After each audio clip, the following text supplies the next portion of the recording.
চরমোনাই পীর সাহেবের যে ছাত্র সংগঠন ইসলামী ছাত্র আন্দোলন বাংলাদেশ ঢাকা বিশ্ববিদ্যালয় শাখার ডাকসু নির্বাচনের জন্য কিন্তু তারা সর্বপ্রথম পূর্ণাঙ্গ প্যানেল তারা হচ্ছে ঘোষণা করছে।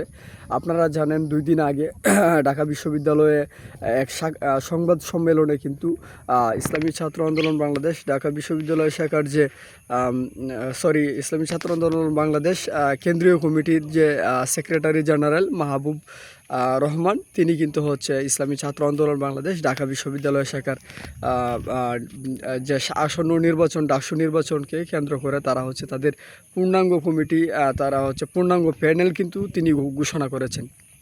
সেখানে হচ্ছে কে বিপি পদে, কে জিএস পদে নির্বাচন করবেন, একেবারে সমস্ত পদে তারা হচ্ছে নারীদেরও তিনি ঘোষণা করেছেন। সর্বোপরি ইসলামী ছাত্র আন্দোলন বাংলাদেশ ঢাকা বিশ্ববিদ্যালয় শাখার জন্য শুভকামনা।